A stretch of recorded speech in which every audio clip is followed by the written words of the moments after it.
Welcome back to Random History.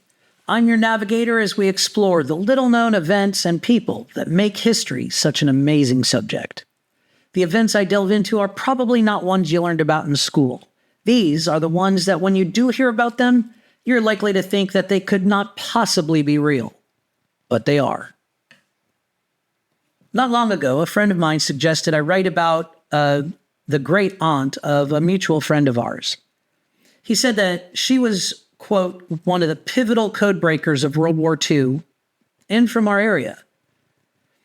Once I got her name, I began to research her. Her story was amazing. In this episode, I'll give you a little bit of a glimpse into her life. Today's True Hero segment continues with the regional theme to this episode. I'd often heard this man's name ever since I moved to Northeast Indiana, but I didn't realize what this man had done to have his name attached to one of the city's biggest parks.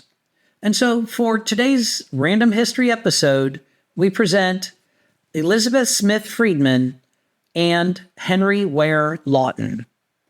Elizabeth Smith Friedman is one of the most extraordinary yet underappreciated figures in American history, especially in the realms of cryptography, law enforcement, and national security. Her contributions during both world wars and beyond were pivotal in shaping modern intelligence practices, and her legacy as a pioneer in cryptography remains significant. A self-taught codebreaker, Friedman's work not only helped catch criminals and spies, but also directly influenced the outcomes of critical battles during World War II. This episode delves into her life, her accomplishments, and her lasting impact on cryptography and intelligence, with special attention to the historical times in which she operated. Born on 26 August 1892 in Huntington, Indiana, Elizabeth Smith grew up in a large Quaker family with an interest in academics. She attended Wooster College in Ohio, where she studied English literature, and later transferred to Hillsdale College, graduating in 1915. Initially, she had no plans to become a cryptographer. Her earlier ambitions lay in either teaching or literary work, especially with her passion for Shakespeare.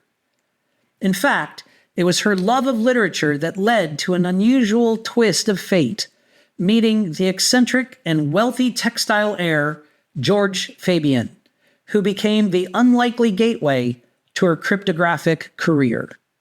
In 1916, Fabian recruited Elizabeth to work at his Riverbank laboratories near Chicago. Riverbank was one of the first private research facilities in the U.S. to focus on code breaking, and Fabian tasked Elizabeth and her soon-to-be husband, William Friedman, with solving Shakespearean ciphers. Fabian believed that hidden messages in Shakespeare's work proved that Sir Francis Bacon was the true author, not William Shakespeare. Although the Friedmans debunked his theory, the experience equipped Elizabeth with foundational cryptographic skills that would define her career. Elizabeth's skills became crucial during the Prohibition era. The U.S. government had a pressing need for skilled codebreakers to intercept the communications of organized crime syndicates that were illegally importing alcohol. In 1923, Elizabeth began working for the U.S. Coast Guard, where she played a vital role in breaking codes used by rum runners and smugglers. These criminal organizations frequently communicated in encrypted messages to evade law enforcement. Friedman's work in deciphering these messages led to numerous successful prosecutions.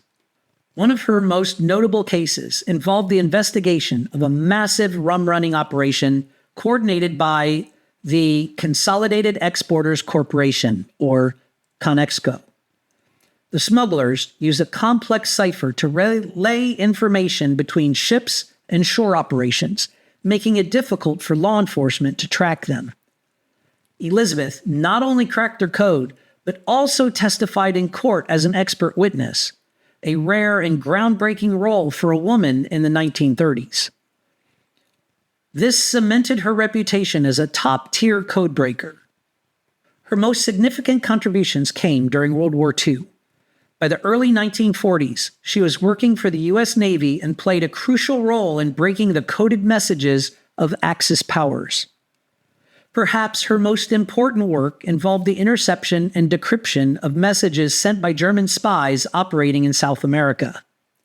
These spies were gathering intelligence on Allied shipping movements and passing the information back to Germany, posing a serious threat to the war effort. Working with both the Coast Guard and the FBI, Friedman was instrumental in dismantling the Nazi spy network known as Operation Bolivar.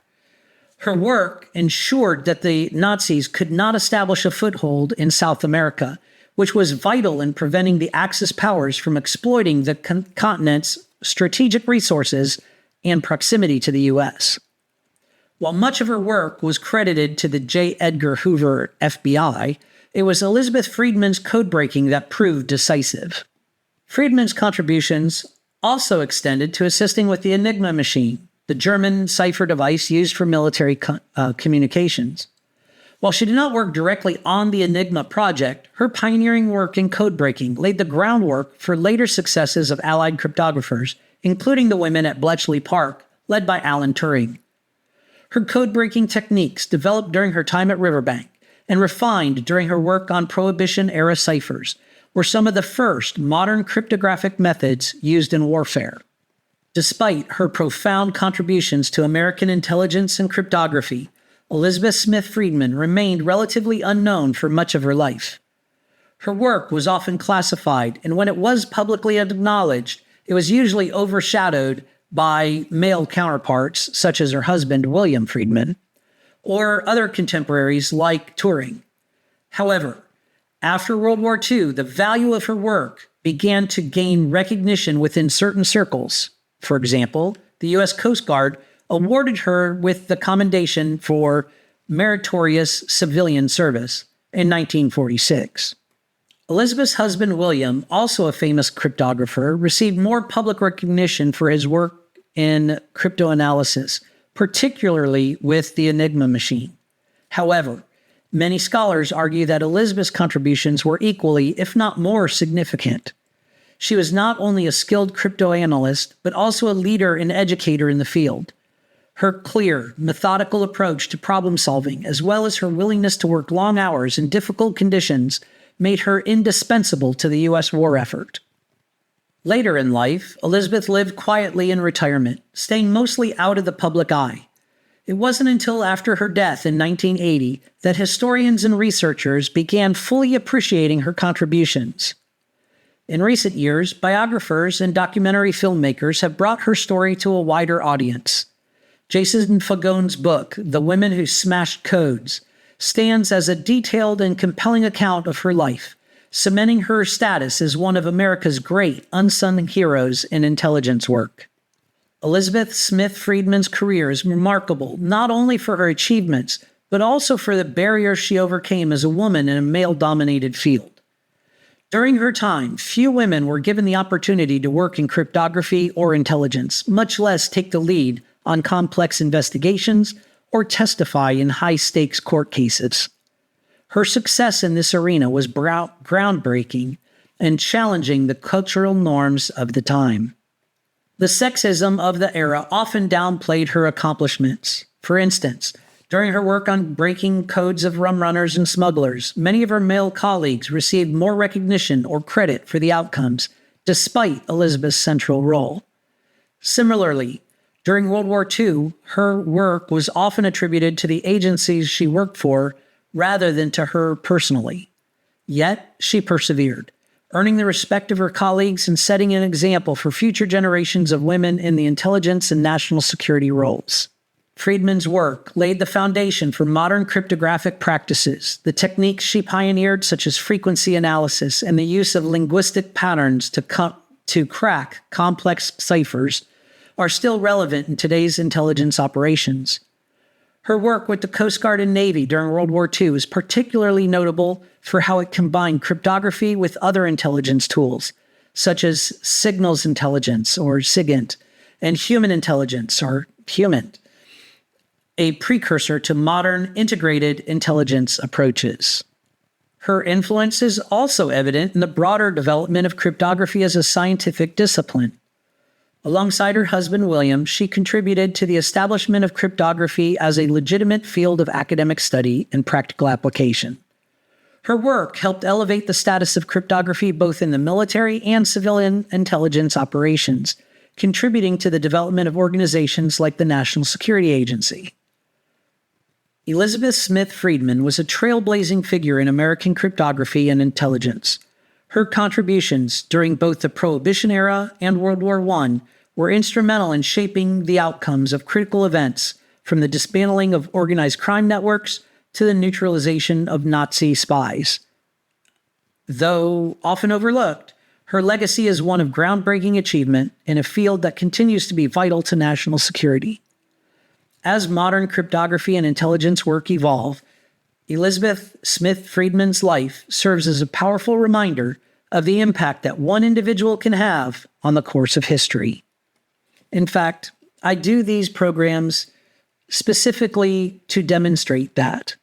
I do the True Hero segment in every episode to illustrate that many of the people society celebrates as a hero really aren't all that heroic. Society celebrates those that have talent and notoriety. Those are not the characteristics that make a true hero. The men and women that I focus on are those that are willing to sacrifice everything for their fellow man.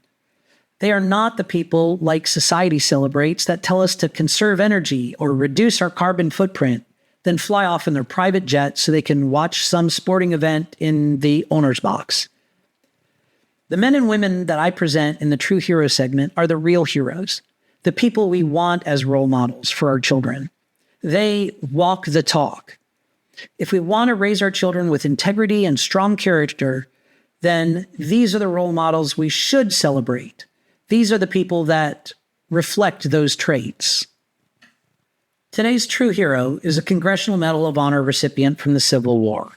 He served in the U.S. Army during the Civil War, the Indian Wars, as well as the Spanish-American War. His service and leadership caught the attention of his superiors, and he quickly rose in rank from a buck private to a commissioned officer. It was his actions at the Battle of Atlanta that thrust him into the national spotlight. This is his story. Henry Ware Lawton was a notable figure in U.S. military history whose career spanned several key conflicts, including the American Civil War, the Indian Wars, and the Spanish-American War. He was awarded the Medal of Honor for his bravery during the Civil War, specifically for actions taken during the Battle of Atlanta on 3 August 1864. Lawton's life and military career reflected a blend of tactical acumen, leadership, and a commitment to his country that earned him both recognition and a distinguished legacy. Lawton was born on 17 March 1843 in Maumee, Ohio. In 1861, at the outbreak of the Civil War, he enlisted as a private in the 9th Indiana Infantry Regiment. He quickly rose through the ranks, becoming a first lieutenant in 1862 and later a captain. His most notable contribution to the war effort occurred during the Atlanta campaign, one of the major military operations that contributed to the eventual victory for the Union. The Battle of Atlanta, fought as part of General William Tecumseh Sherman's campaign to capture the city, was a critical point in the war. Lawton, then a captain, played a vital role in the intense fighting. His Medal of Honor citation states that he, quote, led a charge of skirmishers against the enemy's rifle pits and stubbornly and successfully resisted 2 determined attacks of the enemy to retake the works. His leadership and courage under fire were instrumental in the success of the operation, which helped secure Atlanta for the Union and dealt a severe blow to the Confederacy. Lawton was awarded the Medal of Honor on 22 May 1893, nearly 3 decades after the war, for his gallantry and intrepidity. Following the Civil War, Lawton continued his military service during the Indian Wars. He played a prominent role in the capture of the Apache leader Geronimo in 1886, a feat that further bolstered his reputation as an effective military leader.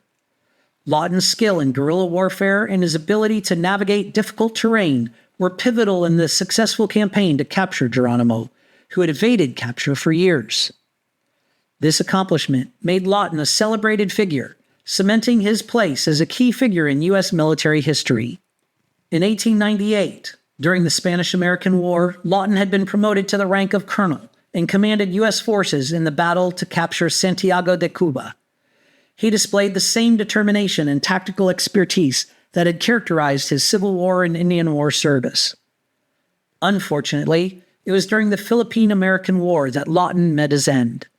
On 19 December 1899, while leading his troops in the Philippines, Lawton, by then a brigadier general, was killed by enemy fire. His death was a significant loss for the U.S. military, as he was one of its most experienced and respected leaders. Henry Ware Lawton's Medal of Honor serves as a testament to his bravery, leadership, and dedication to duty. His legacy endures as one of the most distinguished military figures of the 19th century. He was a soldier who served his country across multiple conflicts with honor and distinction. He is a true hero. And this brings us to the end of another episode. I hope you've enjoyed it and will come back and listen to future episodes. If you'd like to view the transcript or sources for this episode, click the link in the description. You can also make suggestions for future topics by clicking that same link. Both of these individuals, Elizabeth Smith Friedman and Henry Ware Lawton, should serve as powerful reminders of the impact one individual can have on the course of history. That is why I always end my show with, until next time, make some history of your own. Navigator out.